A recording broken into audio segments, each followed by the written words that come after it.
యేసయ్య శ్రేష్టమైన నామమునకు మహిమ కలుగునుగాక. ఈ దినకాలపు ఆశీర్వాదపు లేఖనం సామెతల గ్రంథము 23వ అధ్యాయము 10వ వచనము. పురాతన పొలిమేర రాతిని తీసివేయకుము, తల్లిదండ్రులు లేని వారి పొలములోనికి నీవు జొరబడకూడదు. వారి విమోచకుడు బలవంతుడు, ఆయన వారి పక్షమున నీతో వ్యాజ్యమాడును. ప్రేమైనటువంటి దేవుని బిడ్డలారా, ఈ లోకములో తల్లి తండ్రి లేనటువంటి వారు అనంటే చాలా లోకువ. తల్లి తండ్రి ఎప్పుడైతే కోల్పోతారో కొంతమంది జీవితాలను బంధువులే, స్నేహితులే అణగద్రొక్కాలని, అన్యాయము చేయాలని, వారికున్న కొద్దిపాటిదో గొప్పదో ఆక్రమించుకోవాలని ప్రయత్నాలు చేస్తూ ఉంటారు. అయితే ఒకవేళ అటువంటి వారు నిజరక్షకుడైన యేసుక్రీస్తును అంగీకరించి ఆయనను దేవుడిగా కలిగి వారి లోకములో జీవిస్తూ ఉండి వారు గాని ప్రార్థన చేసినట్లయితే, ఎవరైతే పొలిమేరను తొలగించారో, తల్లిదండ్రులు లేనటువంటి పొలములోనికి వెళ్ళారో వారితోటే దేవుడే యుద్ధము చేస్తారు. వారి పక్షముగా ఆయన గొడవాడతాడంట, వ్యాజ్యమాడతాడంట. ప్రియ దేవుని బిడ్డలారా, ఈ వాగ్దానం చూస్తున్నటువంటి నీవు ఒకవేళ ఇటువంటి అన్యాయానికి గురై ఉంటే నువ్వు గట్టిగా ఉపవాసం ఉండి ప్రార్థన చేయి.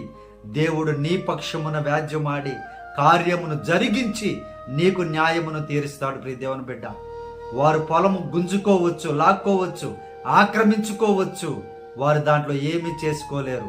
వారు ఎన్ని సంవత్సరాలు ప్రయత్నం చేసినా దానితో ఒక్కదాన్ని కూడా అనుభవించలేరు.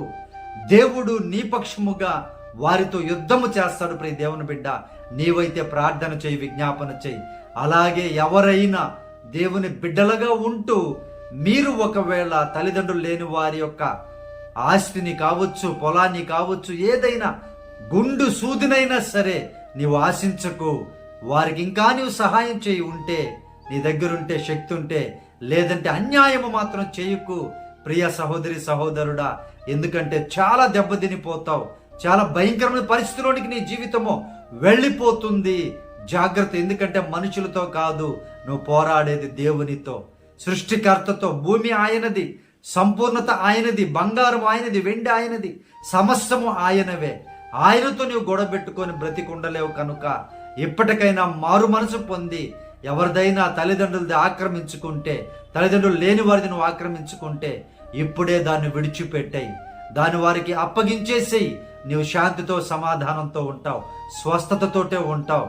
పరిశుద్ధ గ్రంథములో అనేక మంది ప్రయత్నాలు చేసి నశించిపోయినటువంటి వారు ఉన్నారు. దేవుడు ఈరోజు వాగ్దానం ఇస్తున్నారు. తల్లిదండ్రిని కోల్పోయి బాధపడుతూ ఉన్నావా? ఉన్న కొద్దిపాటి దాన్ని ఎవరైనా ఆక్రమించుకొని నిన్ను వేదనకు గురి చేస్తున్నారా? భయపడుకు ప్రియ దేవుని బిడ్డ, ధైర్యముగా ఉండు. నువ్వు ఒకటే చెయ్యాలి, ప్రార్థన, ప్రార్థన, ప్రార్థన. తప్పకుండా దేవుడు నీ మొరను ఆలకించి ఆశీర్వదిస్తాడు, విడుదల కలిగిస్తాడు. ఈ ప్రార్థన నీ కొరకు నేను చేస్తాను.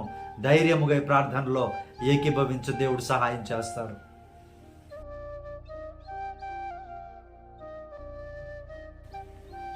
పరిశుద్ధాత్మదేవ, మా ప్రియ పరలోకపు తండ్రి, ఈ వాగ్దానం చూస్తున్నటువంటి బిడ్డలను అయ్యా మీ కృపలో జ్ఞాపకం చేసుకోండి. అయ్యా నాయన, ఎవరైనా అన్యాయానికి గురై ఉంటే, తల్లిదండ్రులు లేకుండా బాధపడుతూ ఉంటే మీరే వారికి సమస్తమై ఉండమని ప్రార్థన చేయించు ఉన్నాం నాయన. మీరే వారి పక్షముగా వ్యాజ్యమాడి వారి ఆస్తిని, వారికి కలిగిన సమస్తాన్ని మీరే వారికి ఇప్పించమని ప్రార్థన చేయించు ఉన్నాం తండ్రి. విడుదల దయచేయమని అడుగుచు ఉన్నాము ప్రభువా. అయ్యా అలాగే నాయన, ఎవరైనా తెలియకో తెలుసో అయ్యా ఆశతోటి, అత్యాశతోటే అయ్యా నాయన తను ఎవరిదానైనా ఆక్రమించి ఉంటే ప్రభువా, వారికి నాయన మంచి మనసును దయచేసి అయ్యా తిరిగి వారికి ఇచ్చుటకు సహాయము చేసి, వారు కూడా నాయన అయ్యా తండ్రి ప్రభు అబ్రహాము కుమారుల వలె, యేసయ్య బిడ్డల వలె వర్ధిల్లుటకు సహాయము చేయమని ప్రార్థన చేయించు ఉన్నాను ప్రభువా. ఏ బిడ్డ భయంకరమైన శోధనలో ఉన్నారు అయ్యా, తల్లిదండ్రులను కోల్పోయిన వేదనలో ఉన్నారు, మీరే సహాయం చేయండి అయ్యా. వారికి న్యాయమును జరిగించండి నాయన. వారి పట్ల మీరు యుద్ధమును జరిగించండి ప్రభువా. వారికి రావాల్సిన సమస్తాన్ని సమకూర్చి ఆశీర్వదించుమని ఈ దినకాలపు దీవెనలతో, ఈ వాగ్దానపు దీవెనలతో చూస్తున్న ప్రతి బిడ్డను సమృద్ధిగా ఆశీర్వదించమని యేసుక్రీస్తు వారి పరిశుద్ధ నామమున ప్రార్థించి అడిగి వేడుకొనుచున్నాము తండ్రి. ఆమేన్.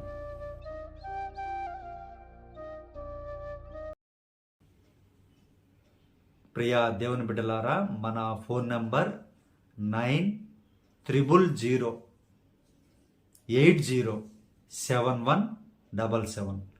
తప్పకుండా మీ ప్రార్థన అవసరతను మాకు తెలియపరచండి. నేను ప్రార్థన చేస్తాను. ప్రియ దేవుని బిడ్డలారా, దేవుడు మంచి కార్యాలు, గొప్ప కార్యాలు మీ పట్ల జరిగిస్తారు. దేవుడు మిమ్మల్ని దీవించును గాక. ఆమేన్.